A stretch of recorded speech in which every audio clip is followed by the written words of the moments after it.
IVT Network is proud to present the Compounding Pharmacy Compliance Conference, a virtual event with something for all.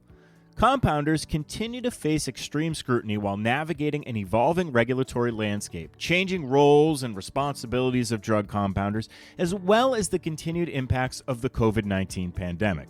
So, this Compounding Pharmacy Compliance Conference comes at an extremely relevant time. Registration is now open for the industry's leading conference for compounding professionals, providing the necessary tools and tactics to strengthen compounding systems and processes.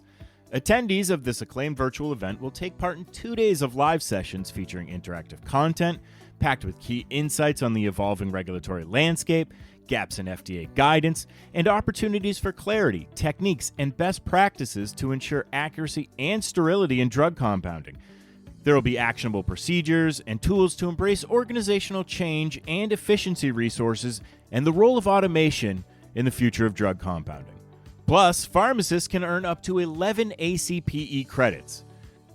Visit informaconnect.com/compounding-pharmacy-compliance for all the details on agenda, registration, and special group rates for teams.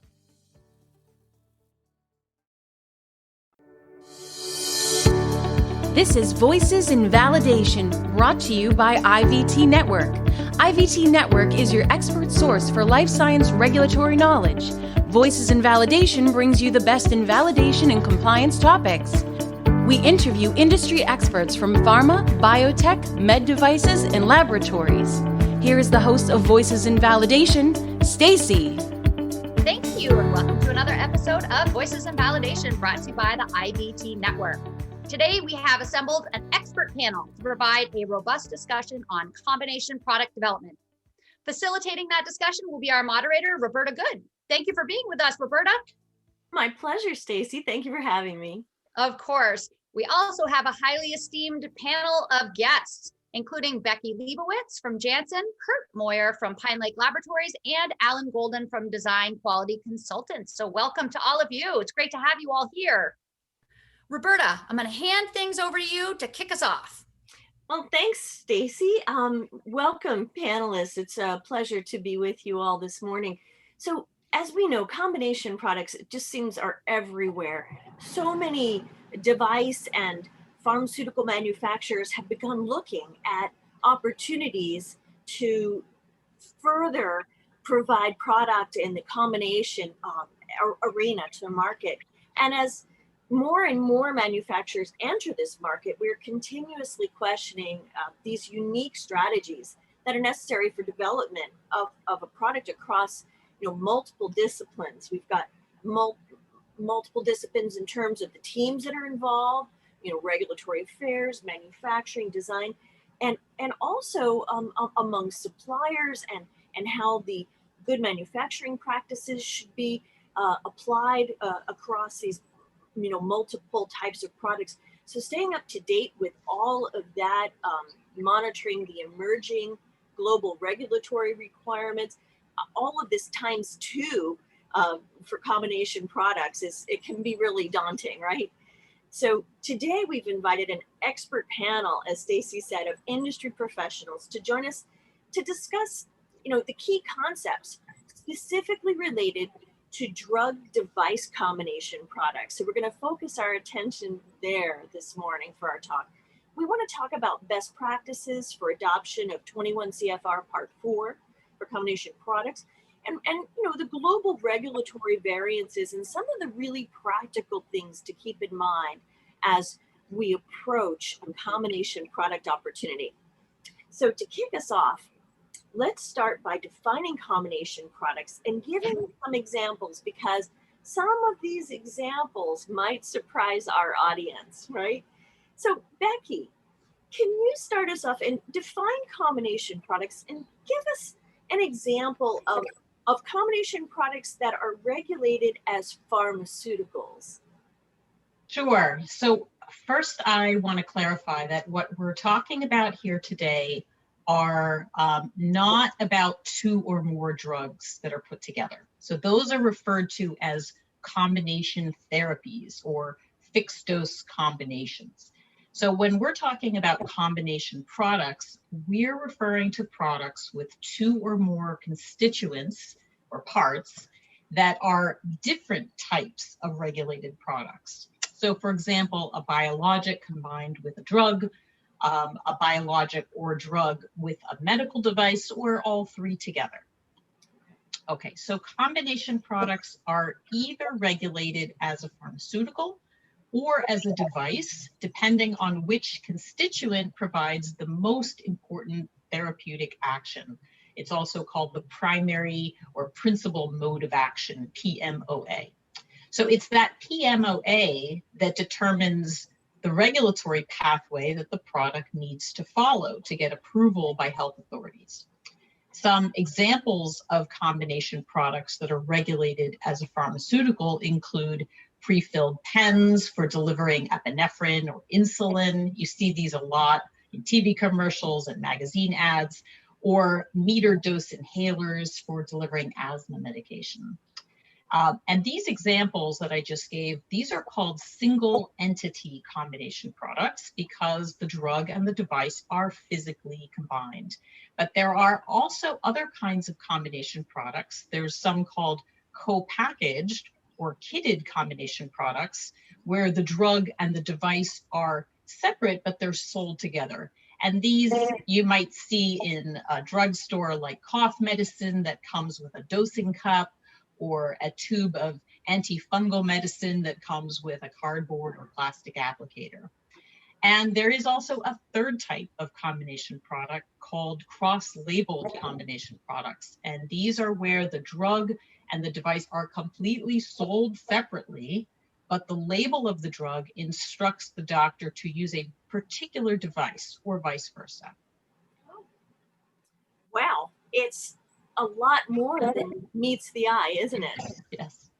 So Kurt, I wonder if you could expand on what Becky was describing for pharmaceutical combination products, and maybe provide our audience with an example of a combination product that is regulated as a device. Sure. The medical device manufacturers are getting into the combination product game as well, and most of them are going to come in the form of single entity. In this case, they have actually added a drug to improve the performance of a device. The most common type of this is going to be antibiotic-coated surgical meshes, where they add the antibody onto this surgical device to reduce the risk of infection. But there are other examples, drug-eluting stents, and it can even get pretty far-reaching, as in I've seen even like in vitro fertilization media will include antibiotics almost as a preservative, but it's still a single entity combination product because it's both a device and a drug. Co-packaged are a little bit more uncommon. The one example, though, that is an exception to that is you'll see surgical kits. A medical device manufacturer will put together, like, for example, anesthesia kits, where they have the complete infusion set all together for the doctor, and they'll also include pre-purchased drugs into that. So you will see these kits being sold by medical device manufacturers as co-packaged combination products. But otherwise, it's mostly going to be single entity products coming out of the medical device manufacturers. Wow, very interesting. Well, thank you, Kurt and Becky, for defining that. I think it really helps to start off on a level footing. At least now we know what we're talking about when we say single entity or cross-labeled or co-packaged, or yeah. And so I'm curious then, as we look at the market space, at the opportunity for combination products, Alan, let me bounce this one over to you. What catalysts do you see in the market that typically would prompt a drug or device manufacturer to expand into this realm? Well, so again, building off of what Becky and Kurt said, you have this amazing factor of convenience where, instead of having to go buy a bottle of a drug, a vial of a drug, and a syringe, and now fill the syringe, and you've all seen, of course, the massive numbers of news items that show the nurses filling the syringes for COVID vaccines. Now I can just basically open a box, take out something that's already pre-filled and inject it, and I'm done. Throw the whole thing away, and I'm in. All the doses pre-metered. There's no air in the bottle. It's all set and ready to go. You also have situations like an epinephrine pen where you might not have time to fill a syringe. If someone's going into anaphylactic shock, you want to get that dose into them very quickly. So again, a pre-packaged syringe. Kurt mentioned drug-eluting stents. That would be very difficult for the surgeon to coat the stent with whatever pharmaceutical they would need, so it comes pre-packaged. So you've got this market for really convenience and medical need for expediency going into the patient. So that's why I think a lot of companies are getting into this space, because there's definitely a market for it. That is certainly a valid point you make about convenience and expediency. Makes a lot of sense. So clearly, if there's a need, an unmet need, then the manufacturers will rise to fill that need as best possible.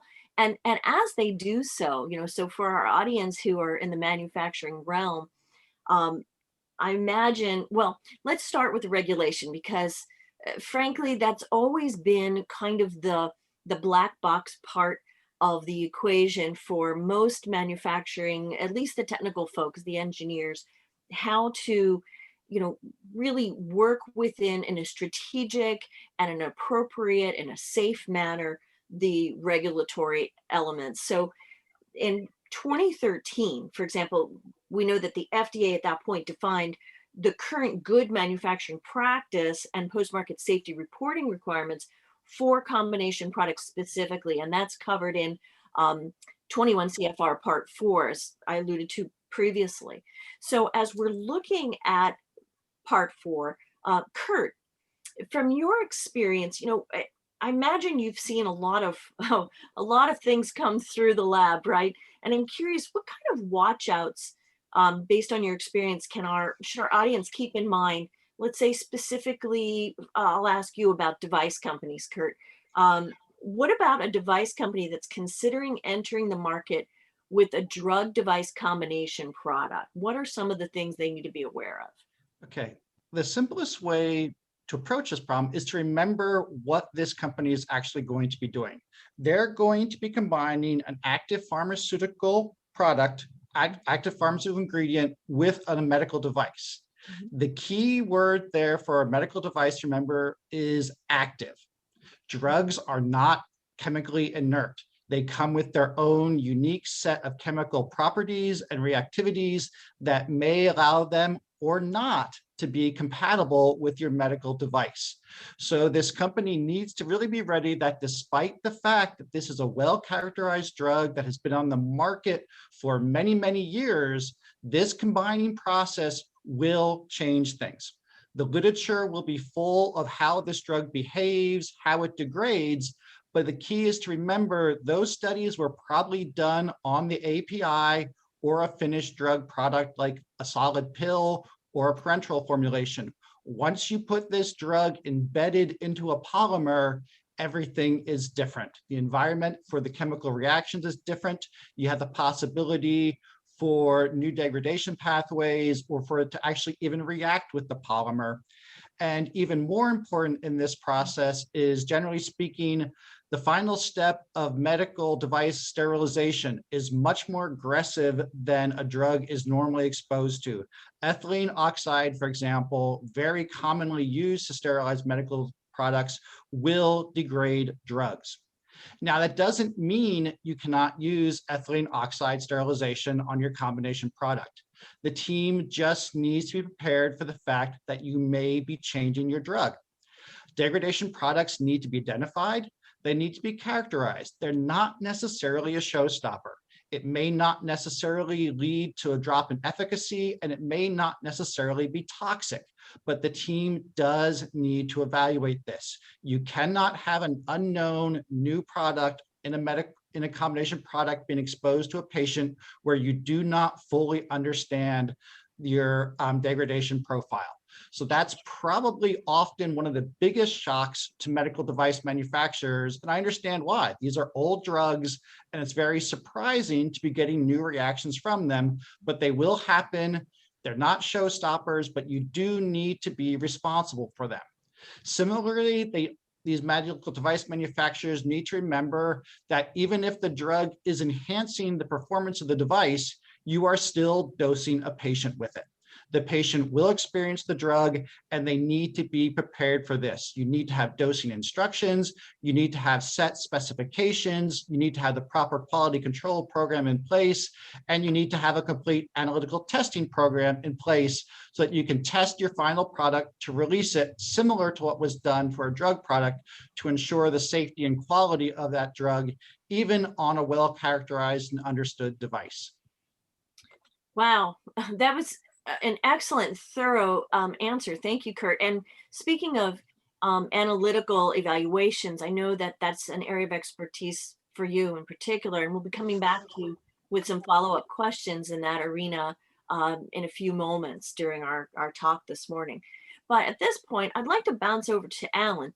And Alan, let's look at that other side of the equation. Since Kurt's described for us, how a device company might approach entering the combination product market with the drug device, what would you recommend for a pharmaceutical company looking to adopt Part 4, especially given pharmaceutical companies perhaps being relatively less familiar with design controls and human factors considerations that the device world is really used to seeing in 21 CFR Part 820? Well, you hit it right on the head, and it really is the adoption of design controls and the quality system regulations in 21 CFR 820.3, which is not something that pharmaceutical companies do. Some pharmaceutical companies sort of confuse quality by design, QBD, with design controls. They're really not the same things. So putting design controls in place, which are required if you're developing a new medical device, can be daunting to a pharmaceutical company. In a medical device company, you have an entire department that typically manages design control. And pharmaceutical companies are just not going to have that. So that needs to be put in place, and whether you do it in-house or you farm it out, or you decide to hire a bunch of QA professionals out of the medical device world to work with you, however you do it, that has to be in place. The second thing you mentioned was human factors, which is something, again, a lot of pharmaceutical companies don't do. One does not need a human factors study to take a pill. It's typically pretty self-explanatory. Dosing, yes, but how to take a pill is not something that most pharmaceutical companies consider. And if you're producing an injectable, you've left the human factors part to the people who make the syringe, if it's something that you're going to fill. Well, now you have to put all that together. And if you have something like an EpiPen, an auto-injector, something that the patient is going to use, maybe it's a pain pump or something for someone who's diabetic and they've got an insulin pump that they have to be able to manipulate. You need to make sure that the instructions are clear, that the patients who use these products understand how to use them. You have to look at foreseeable misuse in your risk. It becomes the whole sort of medical device thing that a lot of pharmaceutical companies are really more focused maybe on the clinician and how to use the drug, as opposed to the patient who is now going to be using your product. So again, you need to look at your whole way you're doing risk, and doing risk management. FMEAs is an example, which is something that most pharmaceutical companies might not do for human factors. So that's another area that, again, either hire somebody that knows how to do this, which would be my recommendation, or try to develop the expertise in-house or farm it out. So this is something that it's a difficult jump for a lot of pharmaceutical companies to make. Wow. Alan, thank you. You hit on something there when you mentioned risk management, and I know this is an area of expertise for you, and we will be talking later this morning in our discussion about ISO 14971 2019 and its sister document 24971 2020, to the extent that risk management, which is, as you said, primary for, this is something the medical device folks live and breathe by necessity, is really a big bite to take many times for the drug device combination products. So we'll come back to you with some questions there. But at this point, I'd really like to bounce back over to Becky, because I'm mindful as I'm listening to Kurt and Alan, Becky, talk about all the complexities with manufacturing and design and good manufacturing practices, that then on the other hand, we've got the regulatory landscape, which is at least as complicated and at least as foreign to many of us in the technical or engineering space, right? And I know this is an area of great expertise for you, Becky. I'm thinking about the convergence of all the new, all the regulatory standards and regulations and guidances and so on, and particular in the EU, the regulatory landscape for combination products feels to me, like just another huge cloud of confusion looming. I wonder if you could help us understand the differences, for example, between the essential requirements as defined by the Medical Device Directive previously versus now in the Medical Device Regulation. I believe what we're calling like the general safety and performance requirements, and kind of help us understand what's the difference and how does this apply to combination products, Becky? Sure. And hopefully there's not too much fear around this because it's really not a huge jump, but yes. And just as a quick background, if you have a combination product, and we're talking about drug device combination products, so if there is a medical device, it's important to remember that before you can market that combination product in Europe, you have to show that the device constituent complies with a checklist of safety and performance requirements. So that's what we're talking about with these requirements. So under the former Medical Device Directive, they were called essential requirements defined in Annex 1, and there were 13 of them. And so now under the new Medical Device Regulation, which was put into effect yesterday, there are 23 requirements. And yes, they're called now General Safety and Performance Requirements, or GSPRs. So the good news is that the scope of the GSPRs is similar to the essential requirements, but there is some expanded text in the new MDR, and there are some additional requirements. So for example, related to risk and labeling, there are some additional requirements for devices that incorporate and absorb substance. There is additional requirements related to something called substances of concern. And if your device includes materials of biological origin. And there are plenty of good resources online which will go through the differences. I mean, we've been for now over a year delay. So it was originally the MDR was supposed to be implemented in May of last year. And due to COVID, it was postponed. So companies and consulting firms have had a lot of time to publish and help companies understand the differences. So plenty of good resources out there on this. Well, I'm relieved. Sounds a little bit less daunting when you describe it, Becky. And I'm glad to know that during that year hiatus due to COVID, that a lot of that folks took the opportunity to create some, I guess, to have some better understanding, to put forth some helps for the rest of us too. So thank you for mentioning that. So let's stick with you, Becky, for a bit. Taking away some of the fear. So what are some of the critical elements that our listeners should consider when they're creating a regulatory strategy for combination products? For example, how should they address the need for clinical trials and pre-market approvals globally? Sure. So the key word there is global. So for combination products that are regulated as drugs, different countries, you will find, have different expectations for what information related to the device constituent must be in those clinical or commercial applications.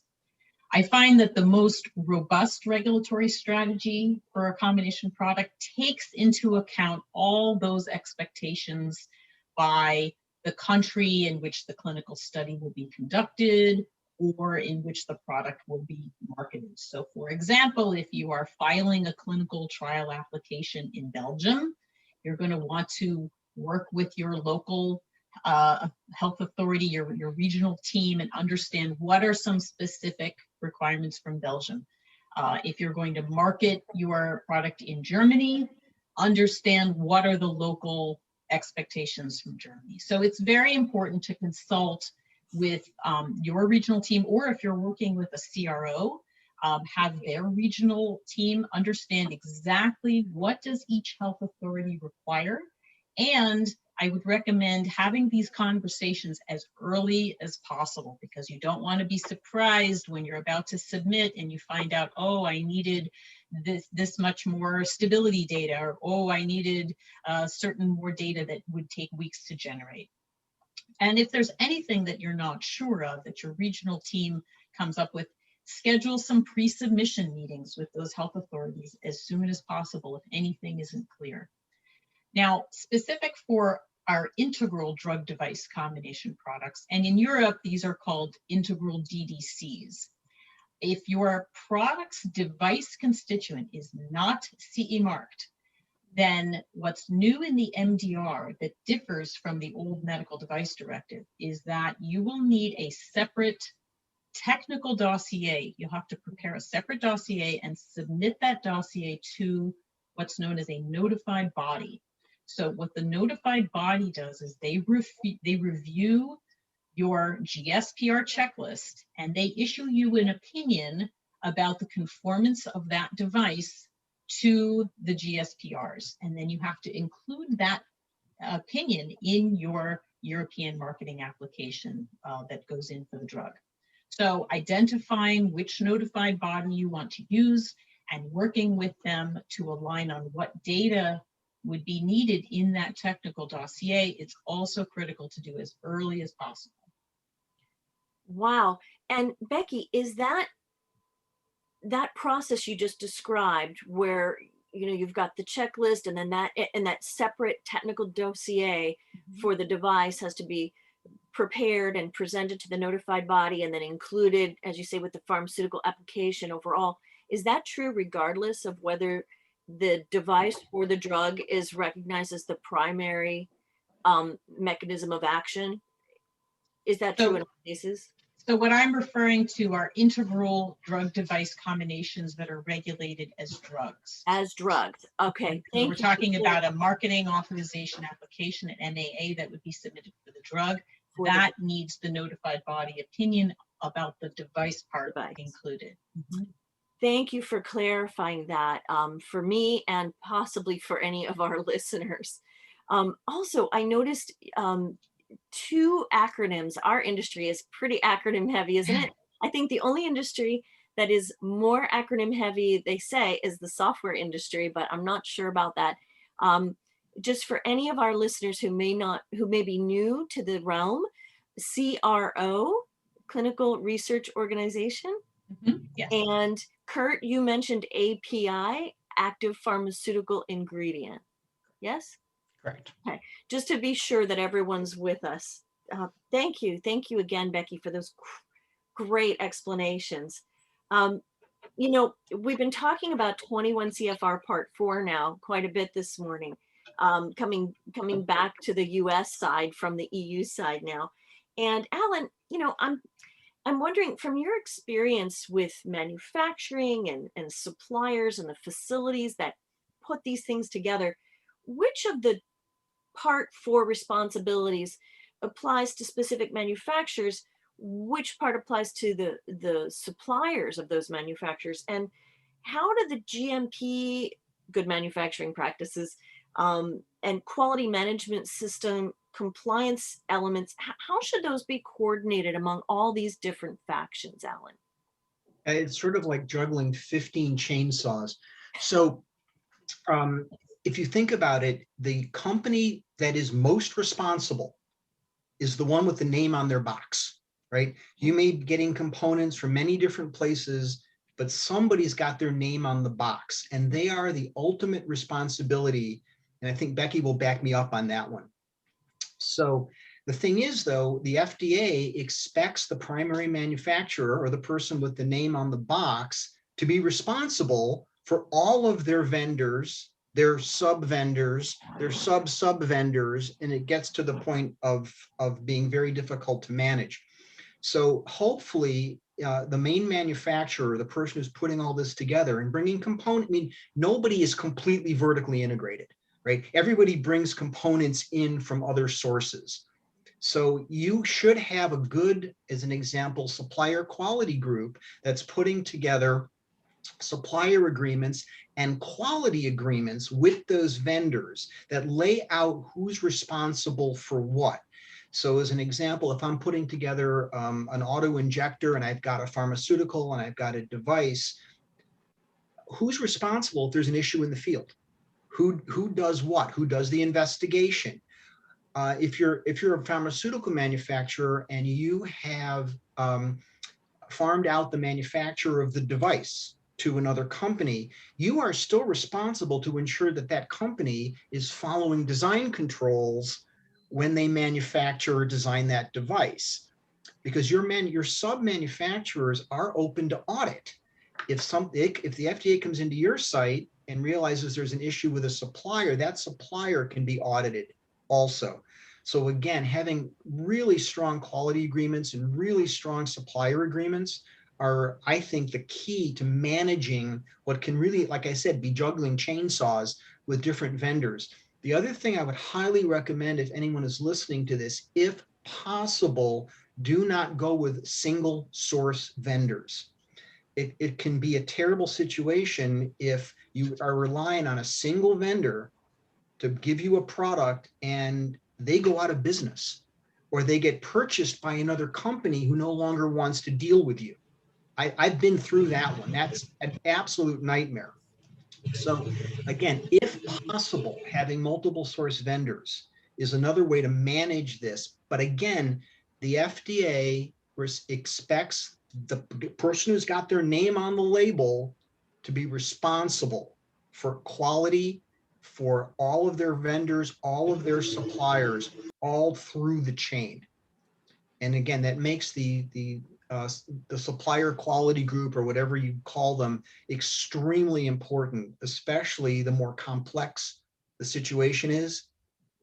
You'll be expected to get data from those companies. As an example, if they're doing some stability studies, if they're doing any kind of human factors work, if they're doing any kind of design control work, you need an agreement that allows you to get that data. So you can put it into your FDA submission, you can put it into your technical file submission to the EU. They're going to want that data. If other companies are doing validation for you, let's say you farmed out any kind of your quality testing, any kind of your analytic testing, who owns the test method? So all this kind of situation needs to be clearly defined in an agreement, in a document, so that everybody knows who's responsible for what. Wow, that's a great watch out, and I know we've both experienced on the device side over the years how sometimes if those agreements aren't in place right from the beginning, it can be difficult because of claims of proprietary, manufacturing practices and so on. It can be difficult to get some of that information. So it's a great watch out for our audience. Thank you, Ellen. Wow, so much to consider. Panelists, you've all given our audience so much to consider regarding entry into this space, the combination product space. I guess once a drug or device manufacturer does decide, after considering everything, that they'd like to develop a combination product or partner with another organization to develop one. Kurt, you see this all the time in your line of work where the drug device products come through your lab. What are some of the key differences in terms of the development of analytical methods in particular for combination products versus, say, pharmaceutical only products? How is that different? Sure. There are some similarities. Both will use basically the same analytical instrumentation. They're going to be mostly chromatographic methods with liquid chromatography and gas chromatography really being used for able to address most of the needs. Now, where they really differ is now that you are introducing a device into the analysis. Right. The device can really significantly impact this analysis. It can do it from either a more direct approach in that it can like literally give interferences coming off the device that can interfere with the analysis, or the drug can interact with the device leading to degradation or binding or some way of losing the drug on the device during the analysis. And the second way the device can impact it is on a more practical level. Thinking on to the example of a antibiotic loaded bone cement, where now the drug is really inside this material. To get to the drug for sampling can be quite involved. It can involve grinding, it can involve extensive extractions. If it's a polymeric system, it can even involve completely dissolving the polymer and crashing it back out. And for an analytical method, complexity is the last thing you want. Complexity introduces additional analytical error, and the analytical chemists will constantly finding themselves struggling to try to sort out where is the imprecision and the error coming from. Is it in the analytical method, or is it actually due to the device? So if the drug's not evenly distributed through the device, is the uncertainty in the measurement, or is the uncertainty in the device? So that's really where a lot of that analytical challenge comes in, which is why it usually calls for unique method development. Compendial methods, unless it's a very simple combination product where it's very similar to the drug product, your compendial methods from the USP probably are not sufficient. You're probably better off, they weren't intended for this challenge, so you're better off starting completely from scratch and going and developing a whole new method. Also, combination products may require additional methods that a traditional drug product doesn't need, or maybe are even comparable to a traditional drug product, but slightly different. Regardless, you'll need an assay, related substance, and degradation product method. That's pretty obvious. Everybody needs to do that. But combination products may also need some additional testing, what we call an in vitro elution. If the drug is supposed to passively come off of the device, you'll need to, in the laboratory, measure that in an in vitro elution to make sure that it really is coming back off the device as intended. It's often a new source of residual solvents. Spray coating a drug onto a device is a great example of that.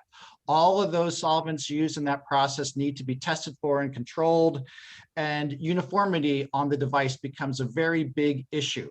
And as I said earlier, that's really where you struggle between and have to be really thorough in your experiments to find out when is it the analytical method uncertainty versus wasn't it really a lack of uniformity of the drug on the device. So those are the kinds of methods that need to be developed, some of the challenges to it. But at the end of the day, like a traditional drug product, they still need to be validated. And the ICH guidance for validation still applies here. So at the end of the day, the method needs to go through full ICH validation and meet all of the preset criteria as a traditional drug product would, with the additional challenge that if that sample prep really does get involved, you'll need to work that into the ruggedness section of validation so that you're really understanding how all those new and complicated procedures are influencing the method and the reliability going forward.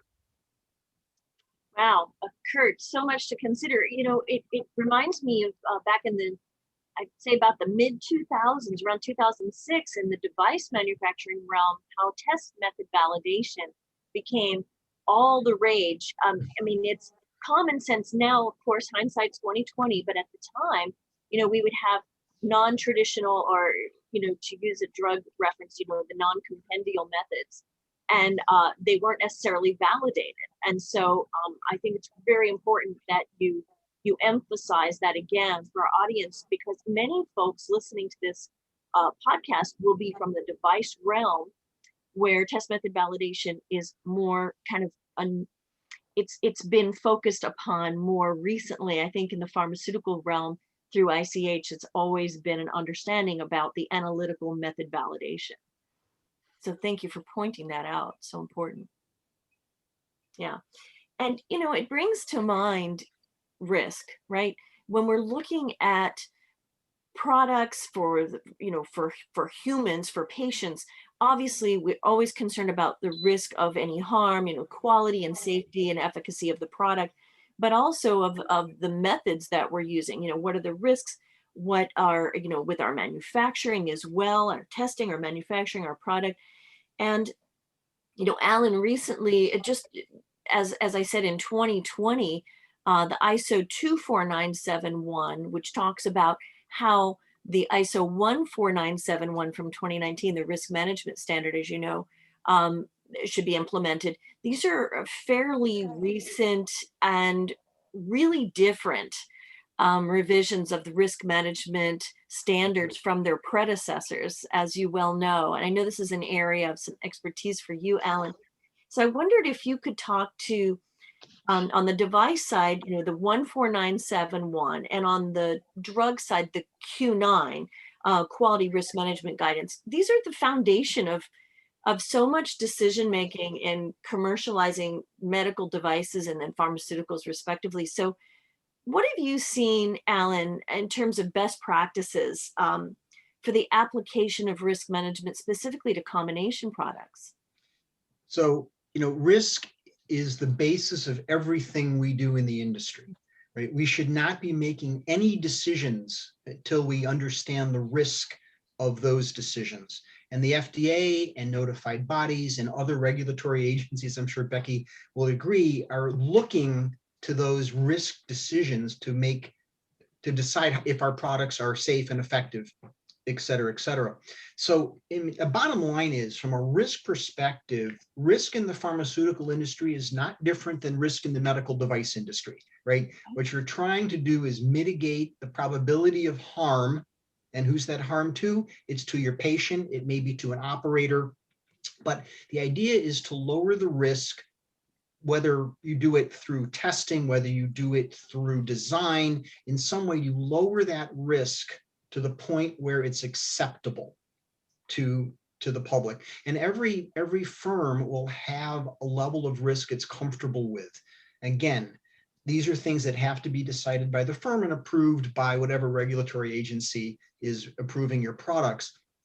I think the biggest difference between the pharmaceutical side and the medical device side will be human factors risk, which is something that a lot of pharmaceutical companies don't do anything with. But the medical device side, it's critical that you do human factors risk. Many studies that I have seen where everything looked super and they put the instructions to how to use this thing in front of a panel and nobody can figure out how to use the device. But of course, the people in R&D who designed it, of course, can figure out how to use it because they designed it. So there's certain types of studies that need to be done for the device that probably were never done for the pharmaceutical, even if it's a legacy pharmaceutical, because you're now putting that into a device. So I think that also you're going to have the same kind of risk through manufacturing. So what is your manufacturing risk? What is your design risk? Now, again, this is something else that the pharmaceutical companies don't do as much, which is risk management on the design side, because you don't design a drug the same way you design a thing. So can you mitigate risk through design? And there are, of course, many tools to use for risk management. You can use failure mode effects analysis. You can use fault trees. You can use fishbone diagrams. Whatever tool you use, whatever you're comfortable using is fine, or some combination. But at least on the device side, you should be starting risk early with the design of the device, and that carries through. And the other thing I'd like to remind our listeners is that risk doesn't go away once you market. It's a living, breathing thing.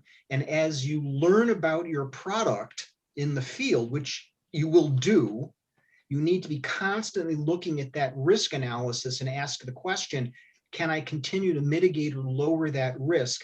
And the most successful companies don't do that by waiting until there's a field action.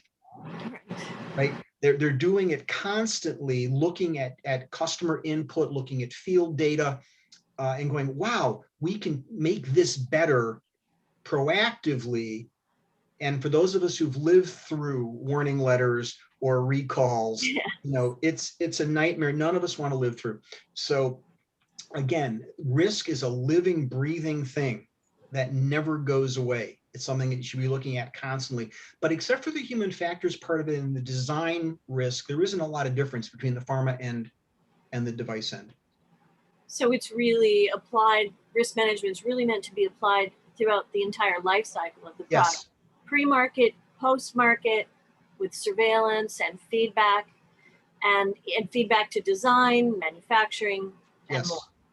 It's also applied to removal of the product from the market. At some point, all products will get removed from the market. What's the risk of that?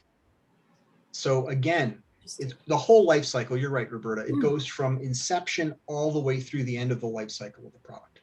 Wow.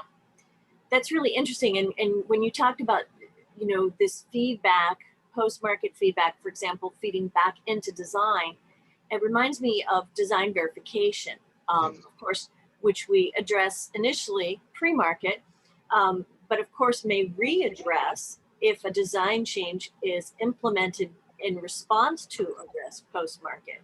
So whether we're talking about the product development process driving towards design verification, or if we're talking about post-market design changes requiring additional design verification, normally we consider, I guess for pharmaceutical products, we consider extractables and leachables testing as part of our design verification, or maybe biocompatibility testing as part of design verification for a device, right?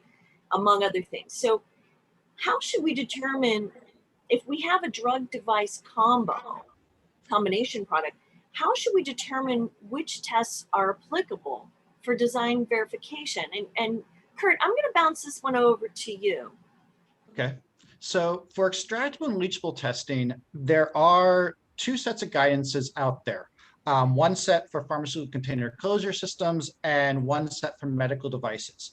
The Product Quality Research Institute, PQRI, is the one that put out the guidances for the pharmaceutical container closure systems. That's pretty much accepted and driving what's going on the pharmaceutical side. And ISO 10993 will cover E&L for medical devices, including biocompatibility. Historically, these two guidances were pretty far apart, with ISO 10993 being much more aggressive, but luckily they have revised 10993, and it has come much more closer to being in line with the PQRI guidance. The experimental conditions are much more similar. The analysis are more similar. ISO 10993 has now accepted an analytical evaluation threshold, bringing it much more in line with the pharmaceutical side. ISO 10993 is still a little more aggressive conditions, but the two guidances now are much closer than they used to be. The one drawback is FDA hasn't completely decided if they're going to acknowledge the new ISO 10993 revision at the time of this recording. There are literally meetings happening in early June where they may update the industry on their willingness to accept 10993 or not. But overall, the good news is the two strategies now with the new revision to ISO 10993 have a lot more in common than different. But you still will need, as a combination product device, you will still need to pick one and follow that. What I recommend doing is a rather pragmatic way to approach this, and that is look at your combination product as to what is the most likely risk for how that leachable will enter the patient. If the most likely path for that is for the leachable to go into a drug product, and then the drug product carries the leachable into the patient, then you should follow the PQRI guidance and treat it like a container closure system. An example of this would be your auto injectors, where the drug is sitting in the syringe body on the shelf for a long time, plenty of time for that device to get those leachables into the drug product, relatively limited tissue contact, and then the drug product is carrying the leachable in. If, on the other hand, you have a device, the most likely source for the leachable to get into the body is through direct tissue contact, where the device is surgically implanted. The drug may impact the leachable profile, may alter it, may increase it, may decrease it, but still the leachable is directly contacting the patient, directly contacting tissue. Then you want to follow the ISO 10993 guidance, because that's more likely what your risk is of how the patient will be exposed. There are really complicated devices like an implanted drug reservoir where both could happen. In that case, you might want to go back to how your overall filing strategy is. If you're filing more as a drug or a device, you may want to align with that. If that doesn't make sense, if in doubt, go with ISO 10993. It's the more aggressive of the two. And if the FDA is looking for the other guidance, ISO 10993 will probably cover it. You just may end up doing a little bit more than you necessarily needed to do. Okay, wow, and thank you. And that ISO 10993 is the 10993-1 2018 is the most recent revision, right? So that's the one that FDA will be discussing in early June, I imagine, just for our listeners to know. Okay.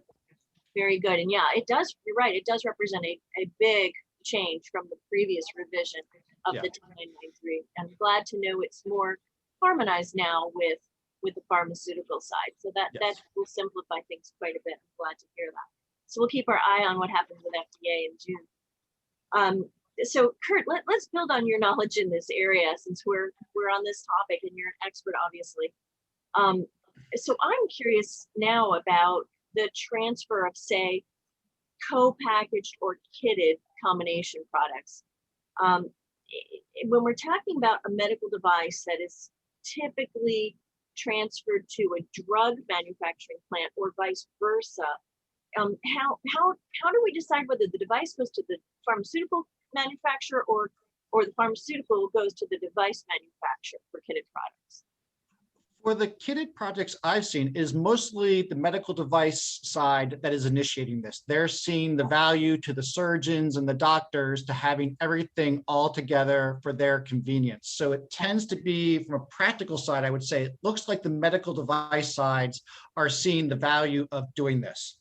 And generally, as long as they are purchasing the drug product fully labeled, it's really not that much of a problem for them. The key there is to get the fully labeled product, and then they can just incorporate it into their kit, and it'll have the dosing instructions, the expiration date, everything else that should be on a properly labeled pharmaceutical will then just be added into this kit.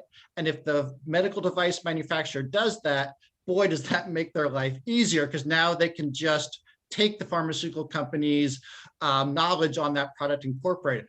However, the medical device company is still on the hook to demonstrate compatibility of the drug product with their device. Again, coming back to these anesthesia kits where it's the infusion set and the drug together, in that situation, the manufacturer will need to demonstrate compatibility. It's a relatively easy experiment.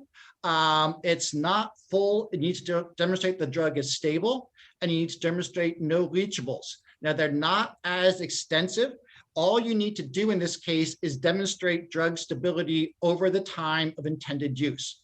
So if you anticipate an infusion time of an hour, then you design a study where you fill the infusion set with the drug, incubate it under the at room temperature for an hour, and then assay the drug content, making sure you're still getting back to the original label claim.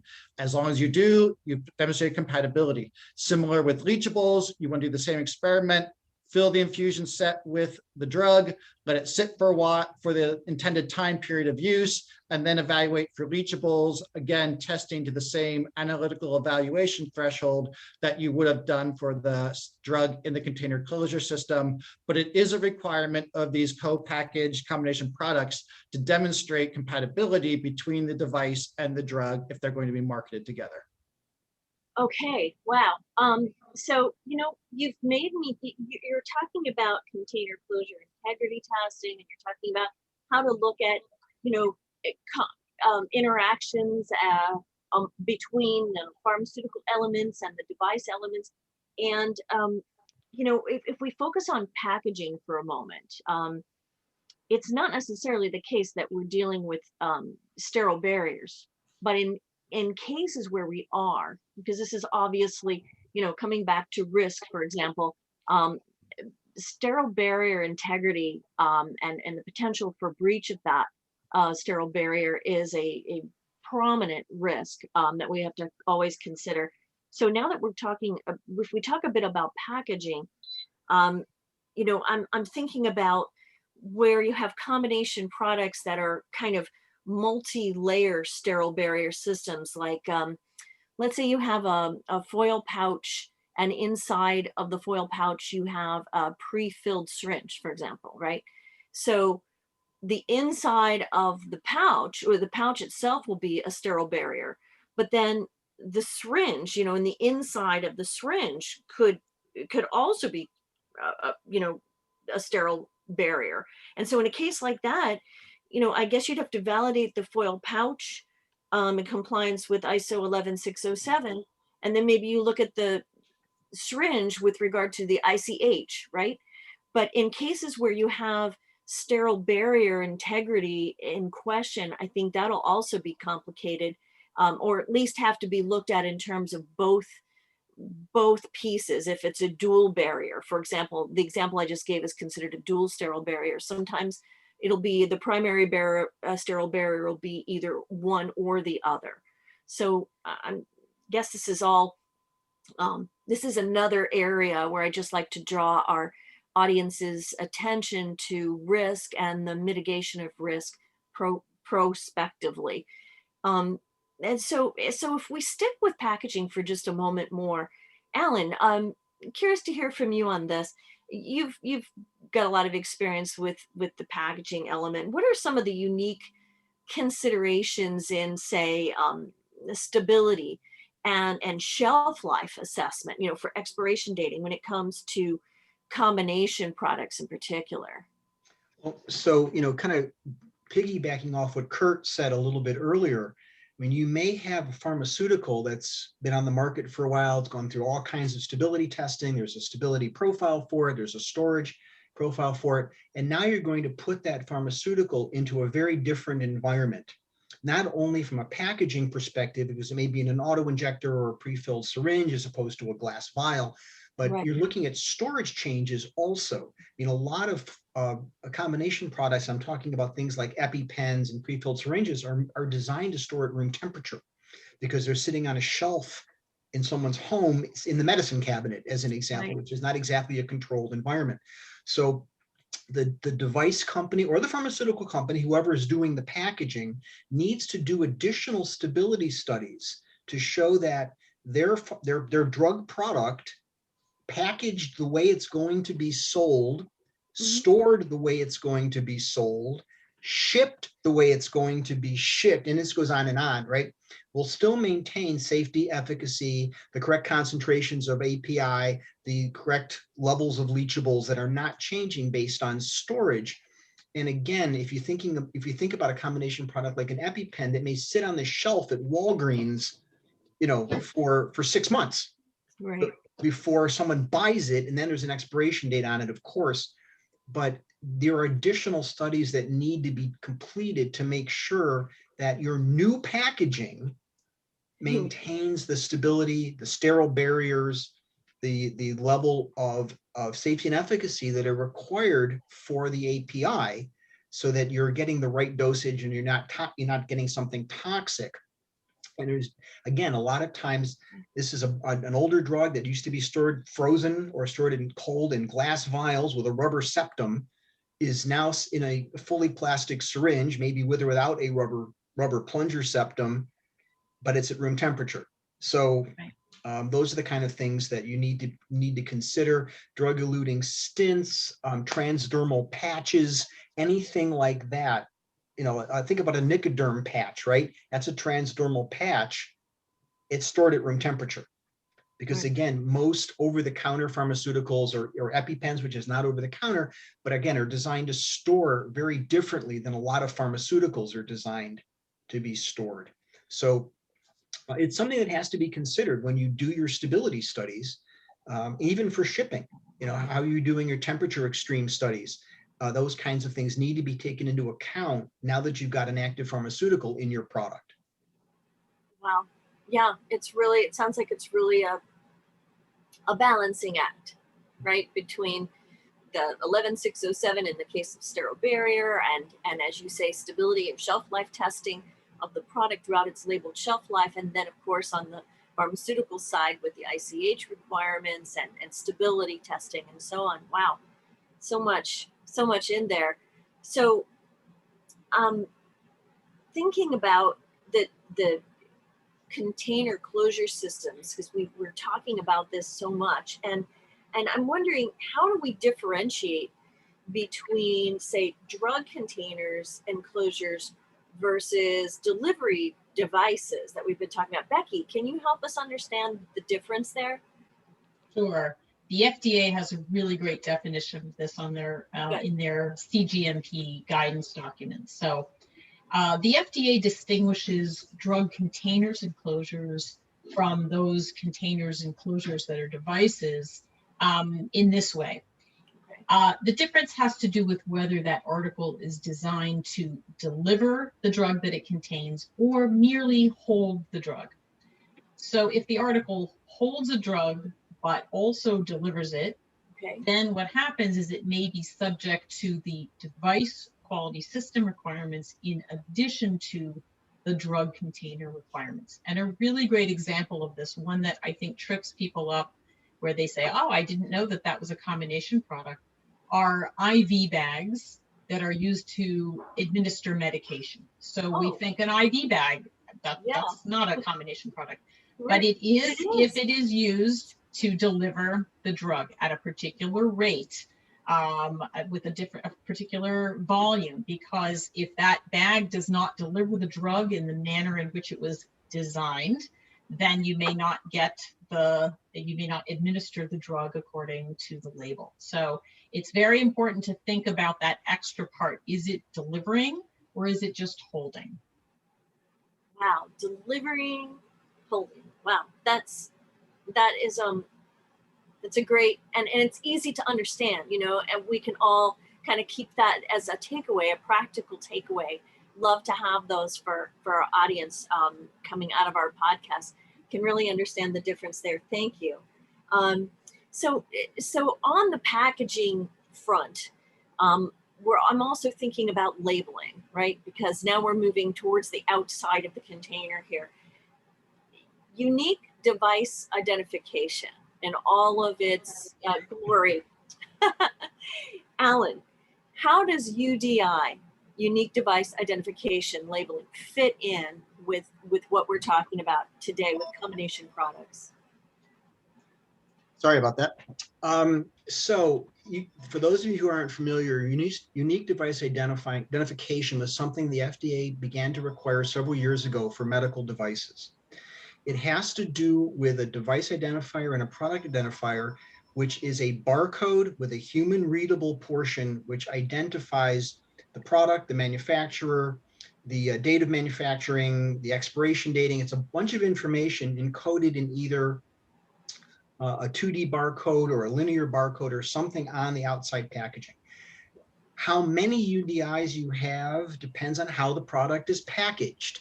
So if I have something that is packaged for resale where I've got an outer box with 50 inner foil labels that I'm going to sell, not use, but sell separately, each individual one needs an own UDI as well as the outer box. If I'm not selling them separately, so the hospital just buys a case of 50, that's different. Then it needs one UDI on the outside. Okay. So this depends, again, like I said, on how it's sold. So if, as an example, if a pharmacy buys a case of boxes of auto injectors, so I've got 50 boxes in the case, inside each box, I've got 50 auto injectors, I've got 3 levels of UDI. So it becomes very complex for the device manufacturer to maintain all this. And all of that data, the tracking data, goes into something called there's a universal database that stores all this called GOODed, and it's just another acronym. Don't necessarily worry about what it means, but again, you have to worry about that labeling level of packaging, especially when you get into the combination product. And a lot of pharmaceutical manufacturers who don't have to do this, if they're manufacturing the combination product, they need to start labeling their product with UDI codes if it's a device also. And again, it becomes it started out, by the way, for surgical implant stuff where they couldn't trace for recall purposes. Could you imagine having your hip implant recalled? But it became an issue with trying to find where all these hip implants went, and they were being recalled, and it just mushroomed to all medical devices.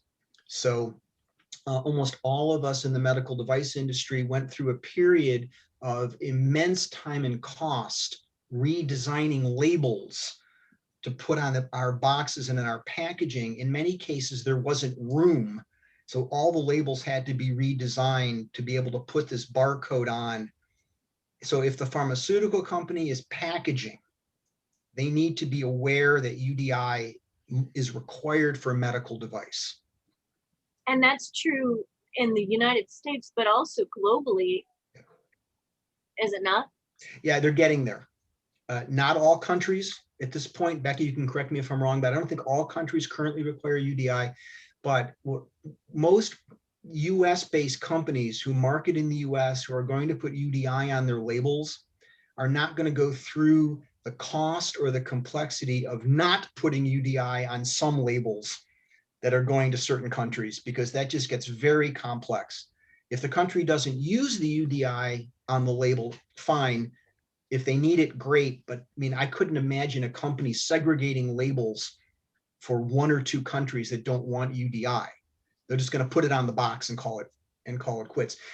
If you ship to companies like Walmart and you do not have a UDI on the outer box, they will not accept the shipment.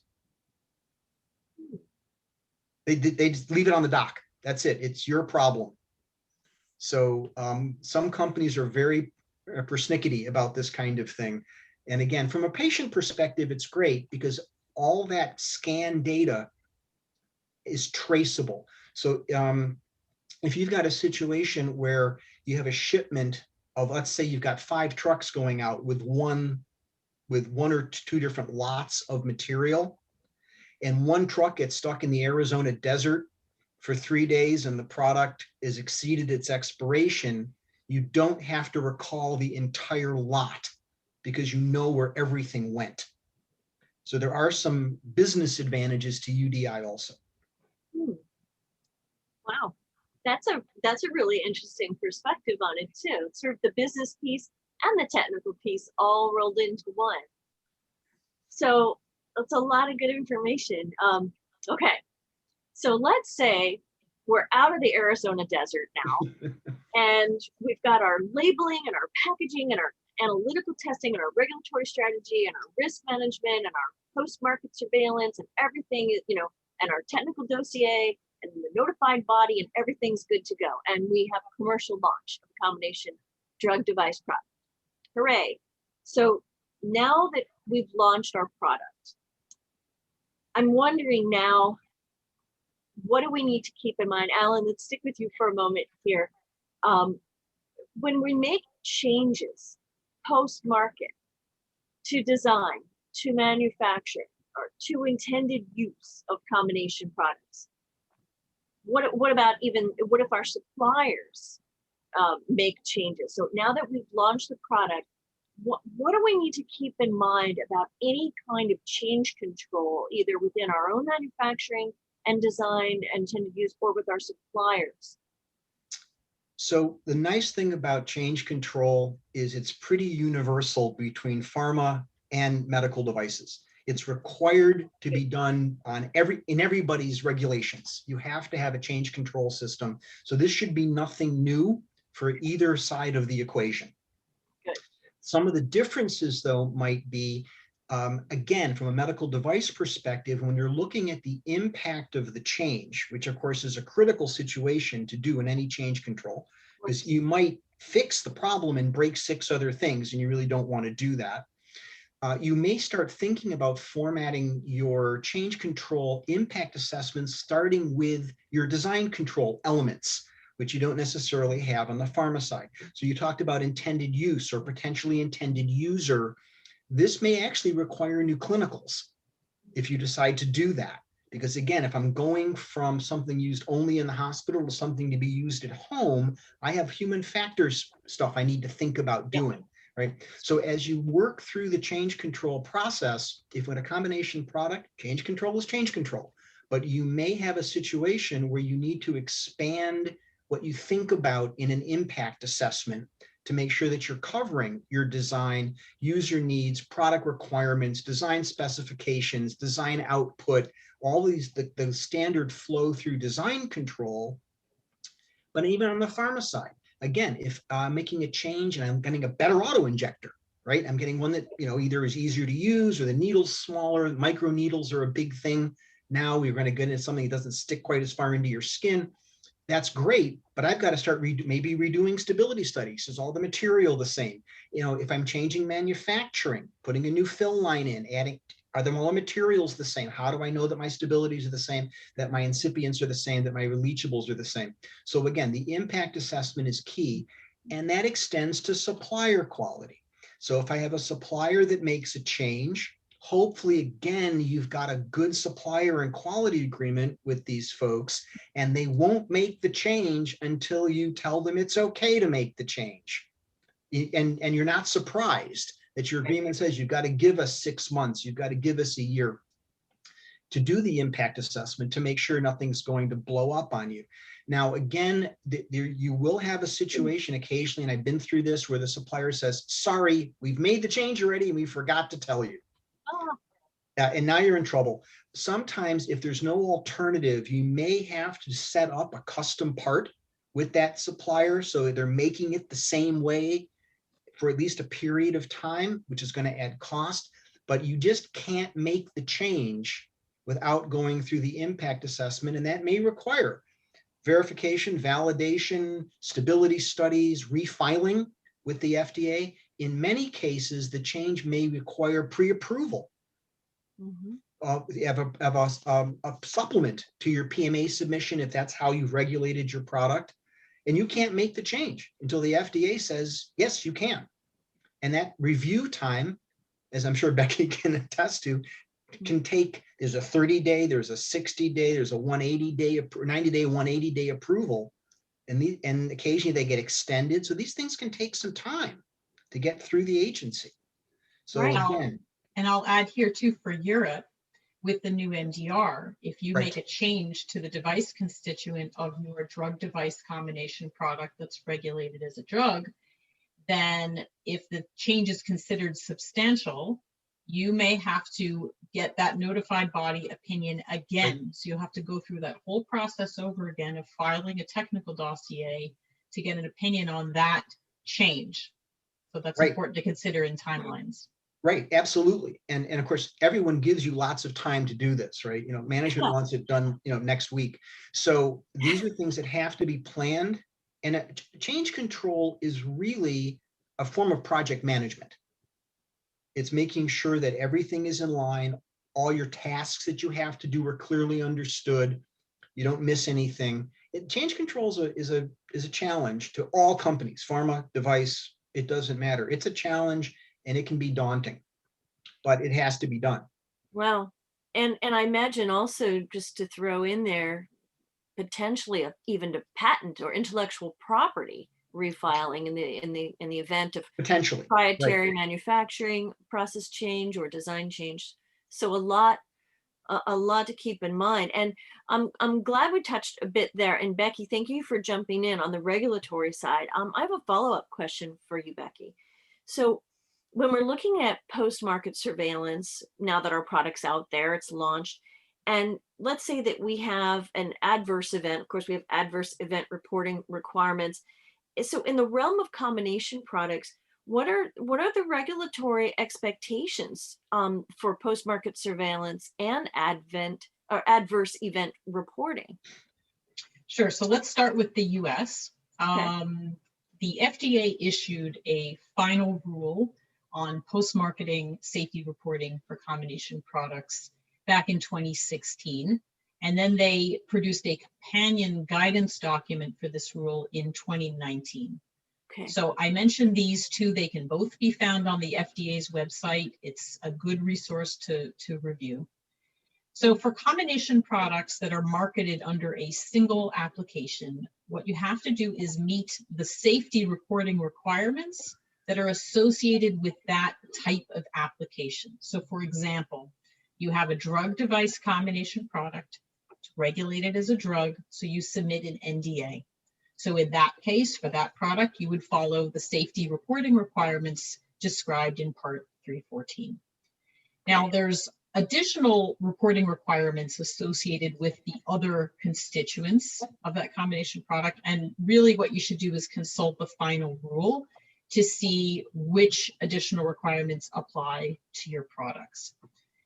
The FDA's adverse event electronic reporting systems, those now have all been updated to address combination product reporting considerations so that now you can satisfy multiple reporting requirements in a single report, which is a good thing. That is a good thing. And moving over to Europe, what happens is for single integral drug device combination products, if the drug is the primary mode of action, then the post-market safety reporting is done through EudraVigilance per the existing medicinal product directive requirements. For non-integral combination products, so again, this is where you would have a separate CE mark device that is co-packaged or kitted with a drug. In that situation, the legal manufacturer of that device, so let's say you get that device from a supplier, and that supplier is the legal manufacturer. So that legal manufacturer is required to report it EUDAMED, and then whoever co-packages that device, if it's you or if you contract that out, whoever's co-packaging that device with the drug, what they do is they typically share the complaints and adverse event information with that device legal manufacturer. Now that sharing, to do that sharing, you need a good quality agreement set up between the co-packager and the device manufacturer to make sure that you will share that complaint and adverse event information, which ties back to what was discussed about risk, because your risk documentation is a living document. And if you want to keep refreshing it with up-to-date complaint and adverse event information, you really need that information coming from your device supplier. Wow, and I imagine there would need, in that case, to also be some alignment of risk levels, or at least a reference. Okay, for this product, we say that this risk is acceptable, but for this product, it's a different number. But here's how they align. I imagine there's a lot of sort of orchestration required there. Absolutely. Very interesting. Wow, you've all given me a great education this morning, and I'm sure our audience as well. There's a lot of complexity here, but I'm encouraged that what I've heard you saying, each of you, is that there's also some methodology, some guidance, and some documentation we can follow. Becky, for example, when you mentioned the 2016 FDA document and the 2019 companion document, I'm sure that Stacey, that IVT will have those documents in our show notes, just so that in case any of our listeners don't recall where to get them, but you said they're also on the FDA website. Okay, excellent. So, wow, as we take all of this in and we begin to wrap up our discussion for today, I'd like to give each of you, and I'll start with Kurt. I'd like to give each of you a moment to share, yes, any final thoughts or takeaways with our audience that you think are kind of, what's the standout piece of information you would like to leave our audience with today, Kurt? Sure. Overall, combination products are new and exciting. There's a lot of innovative work being done on these, and some of these products can really significantly improve the care given to patients and even have the potential to meet previously unmet medical needs. So combination products are exciting. They're here to stay. They definitely should be done. Everyone just needs to realize they are not pharmaceuticals and they are not devices. They bring their own challenges to the table. They bring their own concerns to the table. These challenges, good scientists, good engineers working together, they can overcome them. That's what R&D has always been about. So these challenges should not be seen as enough to stop a project or deter you from pursuing one of these. But the company that's going to enter the realm of combination products just needs to realize they are, although it's exciting, it is still a relatively new realm, and they will encounter things that they probably haven't dealt with before. Wow, sage advice and inspirational too. I'm excited. Alan, what would you add from your perspective? Well, first of all, I'd like to agree with Kurt 100%. I think what he said was really inspirational. I think it's important for those of us who are not in the R&D side, but who work in the quality and regulatory realms, to understand that this is also a new challenge. These are, Kirk said, relatively new products, which bring their own quality and regulatory struggles and challenges to the table. And, you know, quality people from the pharma side need to understand the quality system on the device side, and the people on the device side need to understand the quality system on the pharma side, because they're not quite the same. They're similar, the same goals, but they're not exactly the same. And, you know, it's difficult, I think, for a lot of the pharma folks to think about design control, because you don't design a drug like you design a thing. And it's difficult sometimes for the device people to realize that pharma doesn't design things. So again, there needs to be a little bit of a meshing here. I know that from a regulatory perspective, and I'll let Becky fill that in a little more, but I mean, you've got different branches of the FDA that look at devices and that look at drugs, and I'm not so sure they talk to one another. So it's again another challenge from that perspective. But again, as Kurt said, these products are medically wonderful products. I mean, they bring a chance to make convenience and better dosing and quicker responses and less mistakes in the area, because you're not filling something, it's already pre-filled with the right dose. It just new ways to deliver potentially life-saving medication. So I think the challenges are absolutely worth pursuing. And there's an economic benefit and opportunity as well. Absolutely. I mean, the fact that no one gives these products away is something that I think a lot of companies are looking at, because it is certainly a source of revenue. Very good. Becky, thank you, Alan. Becky, let's hear from you in response to Alan's handoff, but also just from your broad experience in the regulatory aspect of combination products, if there's anything else you'd like to leave our listeners with as well.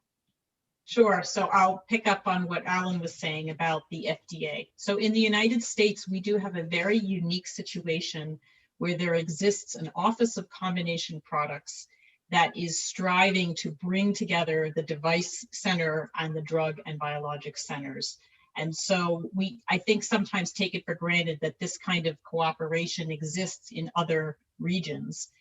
It does not yet, but there are moves to try to create similar kinds of collaborative centers within a health authority, but we're not there yet. So the important thing to keep in mind is outside the US, you are just submitting to a medicinal product reviewer or just to a device reviewer, and you can't count necessarily on that cooperation, and you really need to put enough information that will be understandable about your device, say, to a medicinal product reviewer and vice versa.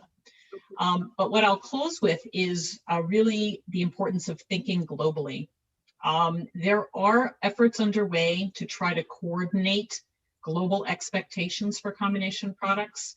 But until those are mature, what I would encourage combination product developers and manufacturers to do is really try to harmonize your own global regulatory strategies just to be more efficient, so that to avoid taking an ad hoc approach. We're going to do it this way for this country and this way for that country. It can really make for a lot of extra work on your part. And especially if changes come up and you need to go back and revise those dossiers. So think globally and be efficient. Think globally, be efficient. Really wise words. And I'm so glad to end on that note. Thank you, Becky. And wow, and thank you to Alan and to Kurt as well. Wow, what an informative discussion. I really appreciate the opportunity to learn from all of our panelists today. Thank you again, Roberta, for being our moderator. And big thank you as well to Alan, Becky, and Kurt for being our guests this week and generously sharing your expertise. I really appreciate that, and I know our listeners do too.